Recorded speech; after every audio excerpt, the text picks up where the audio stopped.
ciri-ciri koperasi. Selanjutnya itu kompetisi dasar dan indikator pencapaian kompetisi. Berikutnya media dan alat atau bahan. Di sini medianya menggunakan WhatsApp, Google Meet, presentasi PPT. Alat dan bahan laptop, handphone. Sumber belajar, modul, bahan ajar, dan internet. Metode belajar di rumah atau daring. Kegiatan pendahuluan, kegiatan inti, yang terakhir kegiatan penutup. Sekian, terima kasih. Selamat menyimak video berikutnya. Baik, Assalamualaikum warahmatullahi wabarakatuh.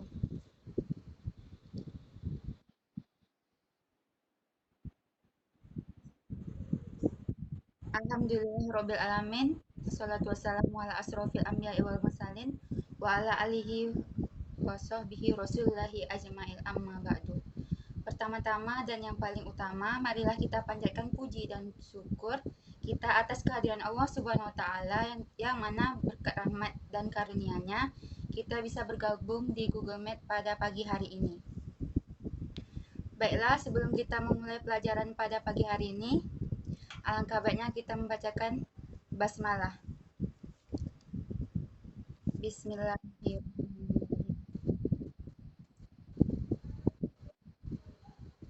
Baiklah, sebelum kita memulai pelajaran, Ibu akan mengabsen ya.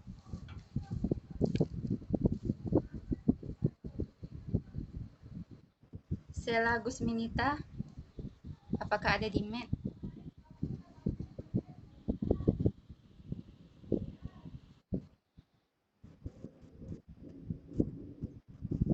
Sakila Nurfaiza, apakah ada di Meet?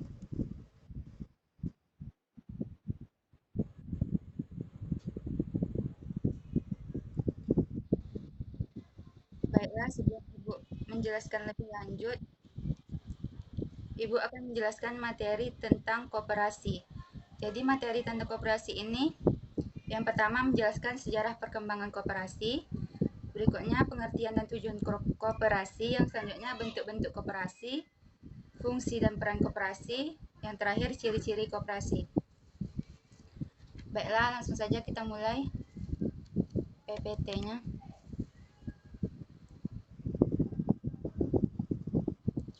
Yang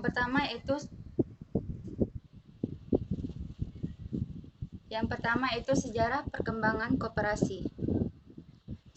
Sejarah perkembangan koperasi di Indonesia tidak lepas dan berkembang koperasi yang pertama kali diperkenalkan oleh seorang kebangsaan Skotlandia bernama Robert Owen yang lahir pada tahun 1771 dan meninggal pada tahun 1858. Sejarah perkembangan koperasi di Indonesia dan di dunia yaitu yang pertama, koperasi di Indonesia diperkenalkan oleh R. Arya saat mendirikan bank untuk pegawai negeri pada tahun 1896. Yang ketiga itu koperasi di luar negeri.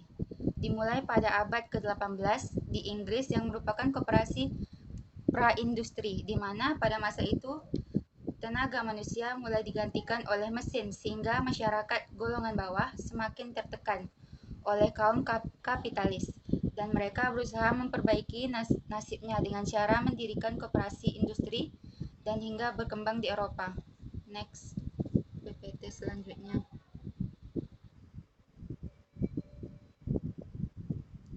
Selanjutnya itu pengertian dan tujuan koperasi.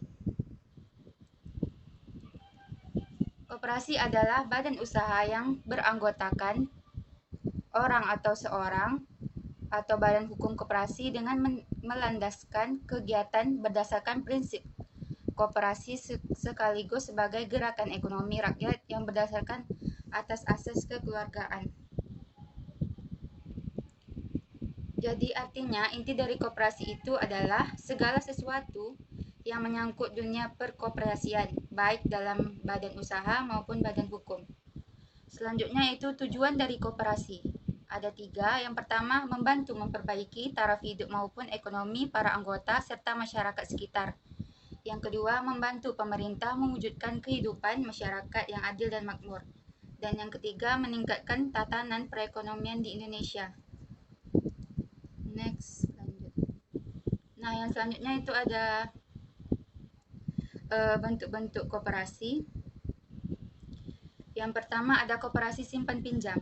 Koperasi simpan pinjam di sini atau singkatannya KSP adalah koperasi yang memiliki usaha tunggal, yaitu menampung simpanan anggota dan melayani peminjaman. Yang kedua ada koperasi jasa, di mana koperasi jasa ini fungsinya adalah untuk memberikan jasa keuangan dalam bentuk pinjaman kepada para anggota. Yang ketiga koperasi konsumsi. Koperasi konsumsi di sini koperasi yang bidang usahanya menyediakan kebutuhan sehari-hari bagi para anggota. Yang keempat koperasi produksi. Koperasi produksi merupakan koperasi yang bidang usahanya membuat barang atau memproduksi barang dan menjual secara bersama-sama. Next, lanjut.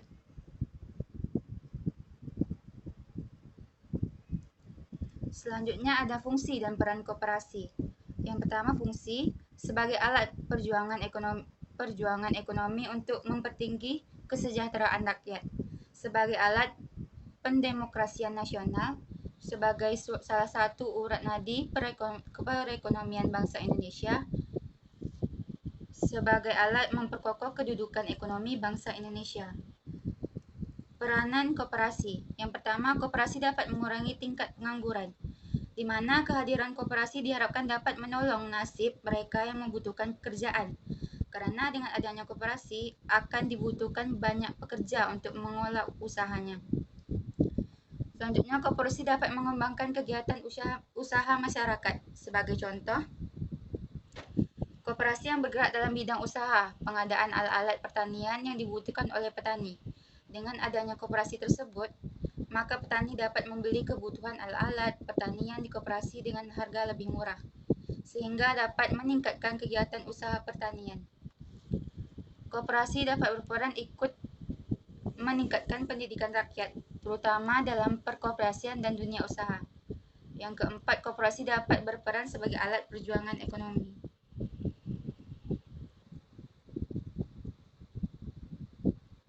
Yang terakhir yaitu ciri-ciri koperasi. Koperasi memiliki ciri-ciri yang pertama, memiliki sifat sukarela terhadap anggotanya. Yang kedua, rapat atau musyawarah merupakan kekuasaan tertinggi dalam koperasi. Yang ketiga, kegiatan koperasi harus bersifat usaha sendiri, buatan sendiri, dan kemampuan sendiri. Yang kelima, memiliki modal tidak tetap tergantung jumlah simpanan setiap anggota. Baiklah.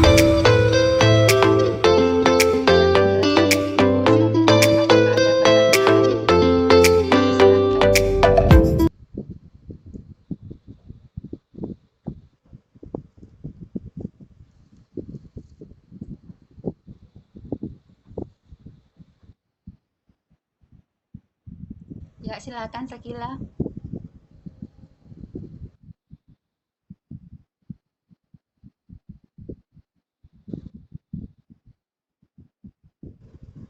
Baik, terima kasih atas pertanyaan dari Ananda Sakila. Pertanyaannya sangat bagus sekali ya. Baik, Ibu akan menjawab. Pertanyaannya yaitu mengapa peran koperasi sangat penting bagi perekonomian di Indonesia.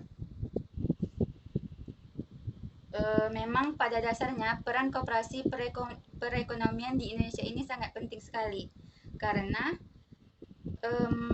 dipengaruhi oleh hal-hal seperti koperasi dapat membantu dalam hal membangun dan mengembangkan potensi atau kemampuan ekonomi, terkhususnya guna meningkatkan kesejahteraan ekonomi dan sosial dari bangsa Indonesia itu sendiri.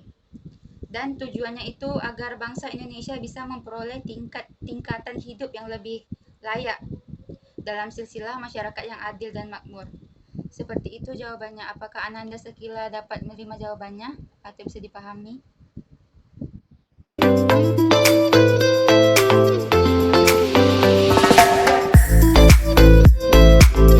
Silakan.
Terima kasih atas kesimpulannya Ananda Sela, sangat bagus sekali ya.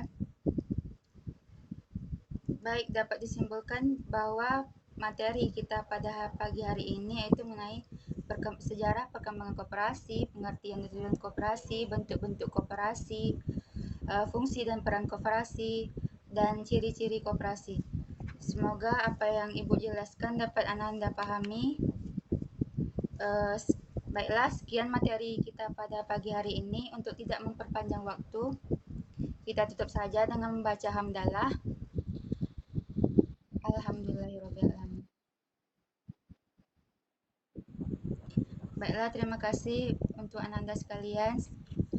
Ibu akhiri, Assalamualaikum warahmatullahi wabarakatuh.